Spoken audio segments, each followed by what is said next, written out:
शहर की झुग्गी झोपड़ी में पला बड़ा सलीम एक भयानक नाम था।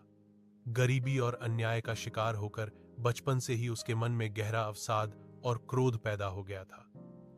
महज 10 साल की उम्र में उसने अपराध की दुनिया में कदम रखा। छोटी चोरी छीनने से लेकर कम उम्र में ही इलाके के एक प्रभावशाली गिरोह के साथ जुड़ गया।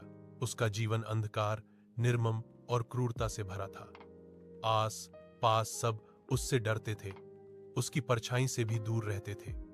उसे भी किसी पर विश्वास नहीं था और उसने मान लिया था कि समाज उसे हमेशा बुरी नजर से देखेगा। एक दिन एक बड़ी चोरी के बाद पुलिस की आंखों में धूल झोंकने के लिए वह शहर के एक छोर पर एक वृद्धाश्रम के पास शरण लेता है। वहां वह घायल अवस्था में एक रात बिताने की योजना बनाता है, लेकिन सुबह की रोशनी फूटने से पहले वृद्धाश्रम की एक शांत सौम्य वृद्धा जिसका नाम आयशा नानी था उसे देखती हैं।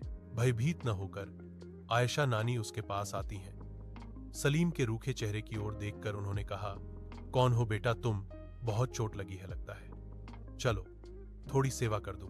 पहले तो सलीम गुस्से में आकर उसे भगा देना चाहता था, लेकिन आयशा नानी की आंखों में उसने कोई डर, नफरत या फैसला नहीं देखा।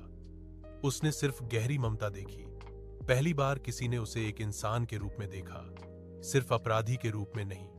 नानी की हार्दिक सेवा से सलीम थोड़ा ठीक हो गया। आयशा नानी ने उसे नहीं बताया कि वह बुरा काम क्यों करती है या उसका अतीत कैसा था, बल्कि वह रोज उसे एक कहानी सुनाती थी, साहस, दया और परिवर्तन की कहानी। एक दिन नानी ने उसे एक टूटे हुए मिट्टी के दीपक की बात बताई।